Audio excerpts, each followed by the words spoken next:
I would like to welcome you to this discussion on Riots and Revolutions, Europe's Young Radicals.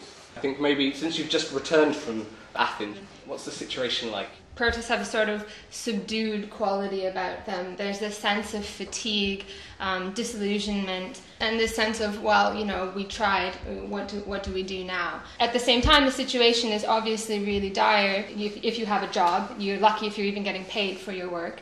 And at the same time, there are fears that if there was an election tomorrow, Golden Dawn would be the second party. There's been a shift, and I think it's a shift that a lot of protest groups have noticed much more carefully, and they haven't. And that is the shift between the state and the powers of government. All the various security agencies, etc., are completely now separate from government policy.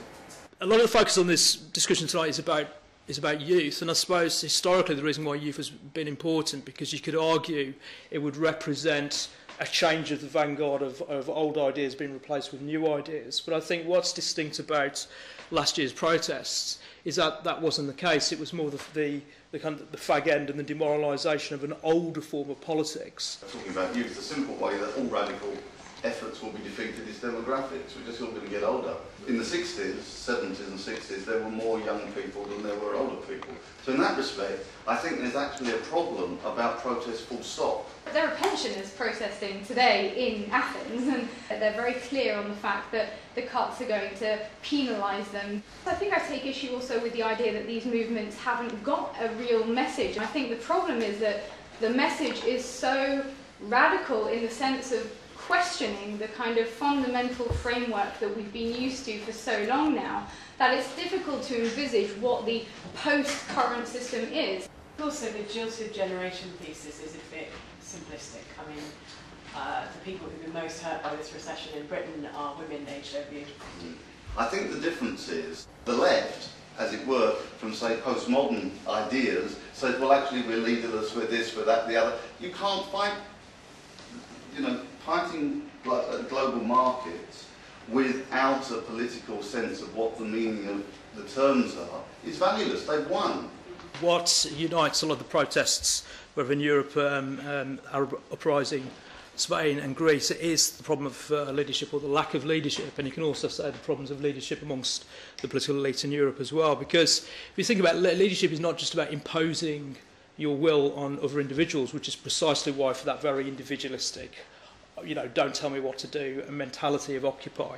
It's not really just about that, it's about trying to engage people and have a mandate and a basis of support, but also being accountable to, you know, the people you're trying to convince. I would argue that what Occupy have in common with, let's say, the EU is their complete contempt for the vast majority of people in Europe. They would see them as no more than misguided fools who overconsume, and have got bad taste, very little sense of politics. But that to me is a positive thing. It's moving away from this kind of charismatic leader whose policies we're not that bothered about because we kind of just like the way that he talks, to actually focalising on what people are putting forward. I don't think we need a discussion too much on the charismatic leader, because it sounds like fascism. Yeah. I mean, Marxists, for instance, in the 19th century, social democrats, as they called themselves, were quite aware of the totality of the ideals they had. The need for a leader per se, I don't think is necessary. What we need is a vision which has more organisation in it. So the vision itself has the authority. And then you don't need the leader, because you have the actual thesis itself.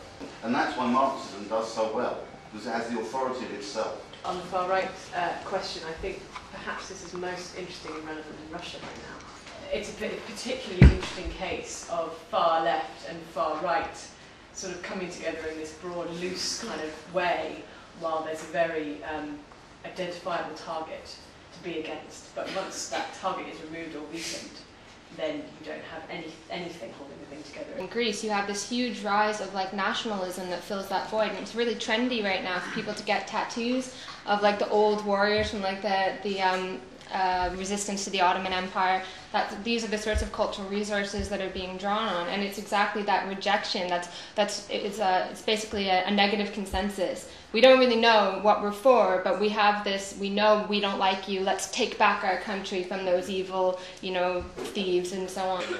Well, I think the far right in Europe is still marginalised, and there is always a tendency to imagine that it plays a bigger movement than it actually does. I don't know whether it's the EU or whether it's democracies within France and Britain, the spectre of the far right is always used as that final justification to keep the masses away from politics, because they simply can't be trusted. I disagree with the fact that it's a completely marginal force. Certainly, when you're talking about those sorts of figures, it's not a marginal force on the political spectrum, and consequently, Marine Le Pen is now a very regular figure on TV shows, and she's a very, her party has become very normalised. And one generation ago, really under her father, people would have boycotted being on a show with her father. They would never have accepted it, in a way that the Labour Party until not that long ago had a no-platform policy with the BNP, because it's not so much just what they weigh in terms of their electoral performances, but it's also the extent to which they start to influence the mainstream,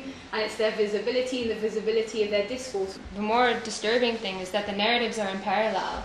Like, a lot of people who would not consider themselves to be neo-Nazis and would think of Golden Dawn, for example, as something terrible, nonetheless do espouse the same sorts of ideas, because what's happened is that this desire for everyone to be together, let's have a mass movement, has produced this desire to find like a narrative we can all sort of agree on. We're talking about the far right nationalism. I'm not so sure it's as important as is made out. 17% sounds very important.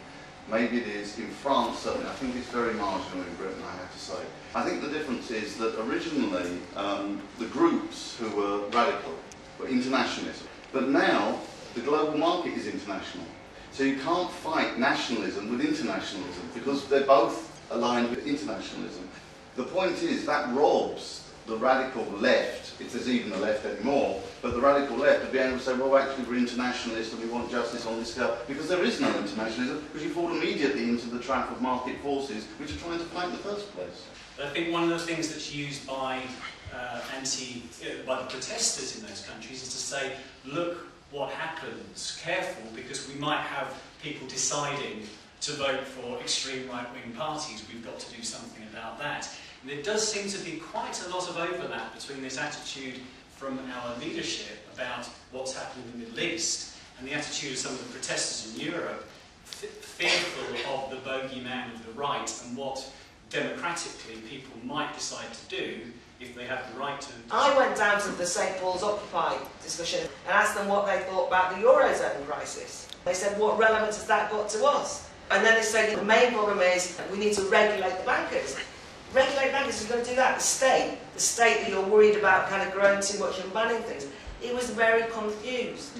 I would be flattering young people to say that because radical actions appear on the streets in form, that if the ideas are derivative, repetitive, shallow, if I were to sort of pat you all on the back and say, oh, well done, everybody. But I think it's also a little narrow to look at people on the streets as the only form of protest that's going on right now. Lots of non-political forms of protest out there that are sort of filling in the gap that's opening up because of this lack of leadership and because of this lack of fresh ideas. When we have this period of depoliticization that we're in right now, where there's basically this, there's no alternative to the market. There's a real crisis of demanding, which is what some theorists have called it, where there's literally, so long as you accept that the market is the end, what can you demand? You can't go up to a parliament and say, like, let's not have capitalism anymore. It's not something that can be demanded from the powers that be. I think what people are saying around the importance of the clarity of the content of demonstrations, what we're standing for, because what ideas ultimately involve is actually engaging people and talking to people, and this is something that I think the Occupy protesters single-handedly refuse to do. On the issue of the far right, I mean, I think it's more the case that the far right feed off mainstream ideas. I would rather have a discussion and debate with these people to defeat them, rather than saying, well, you can't say that because, you know, some people might actually take these ideas seriously. I mean, we don't really have mainstream parties, unless you want to count UKIP as mainstream. talking about leaving the EU. The far right and the far left, I mean in France, are talking about those things. What everybody needs is a maturer discussion on the attacks on democracy.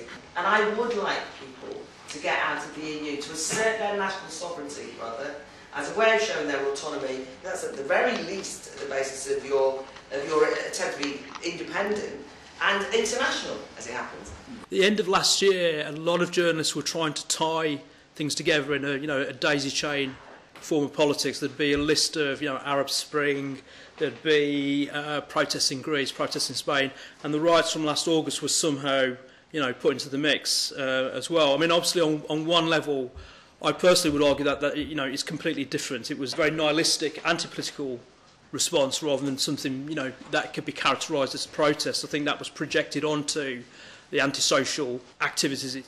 Where the August riots do fit into something else is that I would put them alongside the Slut Walk protests, which we haven't touched upon, as well as the Occupy protests, which we have touched upon. And I think what threads together those three protests, for want of a better word, is a degree of narcissism, a degree of self-obsession, a degree of utter degradation of real politics.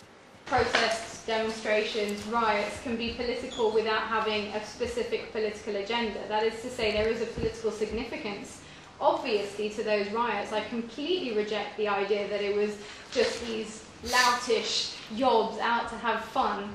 Amongst those who were arrested, for example, during the riots, there were overrepresentation of young men who were experiencing high unemployment. They'd experienced racism. They'd experienced a very negative relationship to the police. They were living in some of the poorest parts of London.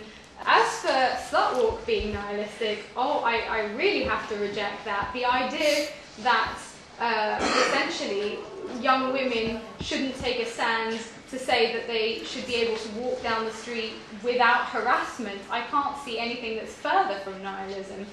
I haven't made my mind up over the issue of the EU. I feel quite divided about it because, to make it slightly personal, my grandparents are French. They lived through the Second World War, and for them the EU represents the bulk walk against fascism. We might be seeing the limitations of movements and what moving constantly can do, and perhaps it's time that we start to emphasise thinking over acting. Thinking over acting would be quite a useful idea, though I think they're both needed.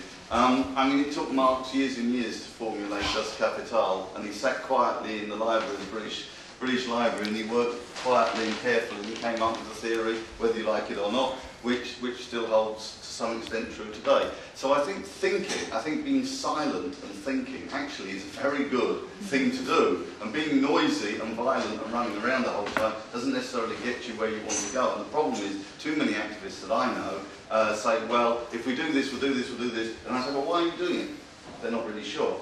Now, that's not to say any of those things that are being done are not of value, but they might be more valuable if they were thought through more carefully. So I don't think we should marginalise the 2011 riots.